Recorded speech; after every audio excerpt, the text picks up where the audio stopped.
Ryo Hirakawa made a surprising move by switching from Alpine to Haas, and this change happened only months after he joined Alpine as a reserve driver. His new deal with Haas was confirmed just after he had impressed many people with his performance during the Japanese Grand Prix. This change caught attention because it happened so fast and shows how quickly things can change in Formula One.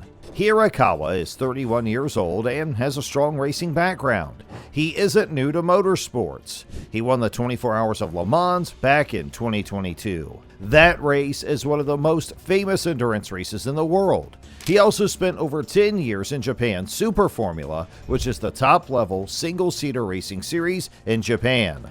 Between 2013 and 2023, Hirakawa raced with several strong teams in Super Formula and built a name for himself as a reliable and skilled driver. Before 2025, Hirakawa was already linked with big names in motorsport. In 2023 and 2024, he was involved with McLaren and even did some testing work with them. He then moved to Alpine in early 2025, where he became one of the team's test and reserve drivers.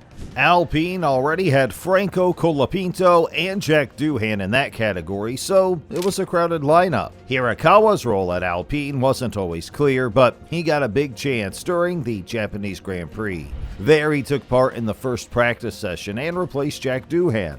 His performance stood out because he managed to set a lap time that was a tenth of a second faster than Pierre Gasly, who has far more Formula One experience. That strong performance may have opened the door for Hirakawa to make his next move. Soon after the Japanese Grand Prix, Haas confirmed they had signed him as their reserve driver for the rest of the 2025 season. He would begin working with the team at the Bahrain Grand Prix, which was only a few days away.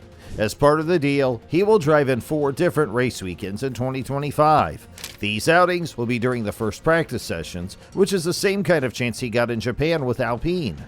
What makes this move even more interesting is the connection between Haas and Toyota. Toyota signed a multi-year technical partnership with Haas in 2024. Hirakawa races full-time with Toyota Gazoo Racing in the World Endurance Championship. So there's a clear link between his move to Haas and his role with Toyota. It is possible that Toyota wanted one of their drivers to be more involved in Formula One, and Haas became the right fit. During the postseason test in Abu Dhabi in 2024, Hirakawa already drove for Haas. That test went well, and the team liked the feedback he gave about the car, the VF25. Haas team principal Ayao Komatsu said Hirakawa's input was detailed and helpful. That kind of feedback is important because even small changes in car setup can make a big difference in Formula One. This change also reflects how competitive and unstable the world of Formula One can be. Jack Doohan is now under pressure at Alpine.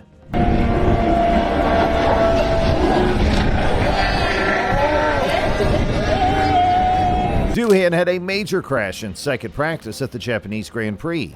His car crashed at 185 miles per hour in turn 1 because he forgot to close the drag reduction system flap. That kind of mistake is dangerous, and it shows a lapse in concentration. Even though he managed to race on Sunday, people began questioning whether he should remain in the seat for the whole season.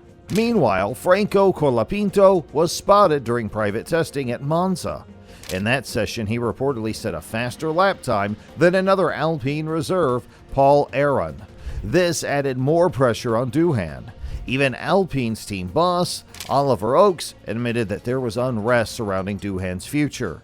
Although he said the team was happy at the moment, he also reminded everyone that performance is everything in Formula One. If you don't perform, your seat is not safe. There are now rumors that Colapinto might replace Doohan sooner than expected.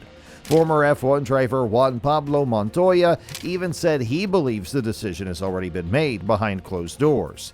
He said Colapinto's growing popularity and skill could help him get into a full-time race seat faster than most people think. This kind of comment from someone like Montoya carries weight because he knows how things work in the sport. As for Hirakawa, his move to Haas doesn't mean he's giving up on his dream of a full-time Formula One seat. Even though Haas already has Esteban Ocon and Oliver Bearman signed for 2026 and beyond, nothing is permanent in F1. A few bad races, an unexpected injury, or a surprise retirement can change everything. Being a reserve driver at Haas gives Hirakawa a good platform. If he performs well in the 4 practice sessions he gets, other teams might take notice. Age might be a factor. At 31, Hirakawa is older than most drivers who enter Formula One. For comparison, Oliver Behrman is only 19, but age isn't everything. Experience and skill matter too. Hirakawa has raced at the top level in endurance racing and in Super Formula. He knows how to work with a team, how to develop a car, and how to stay calm under pressure. That's why teams value his input. Ayao Komatsu made it clear that Hirakawa will be an important part of Haas's technical development this year, and with Toyota backing him, he might have stronger support than many young drivers. His story shows that even drivers who don't follow the usual path to Formula One can still get noticed. Most F1 drivers start in karting, then move to Formula 4, then Formula 3, then Formula 2. Hirakawa took a different route. He went into endurance racing and regional championships before getting F1 teams to notice him, and that makes his journey unique. It also gives hope to other talented drivers who didn't get early chances in F1.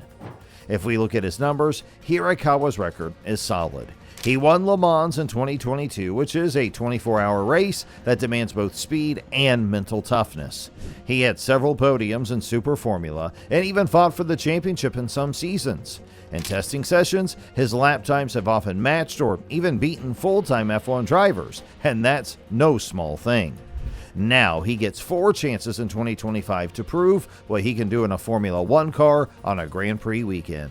The first of these is in Bahrain, a fast and technical circuit where drivers must handle tire wear, tricky corners, and sudden wind changes. If Hirakawa performs well there, it could be a big moment for his career. The other 3 practice sessions have not been named yet, but Haas may choose circuits where they need extra driver feedback. Yuki Tsunoda also entered his first race with Red Bull Racing during the 2025 Japanese Grand Prix, and it was full of emotion and frustration.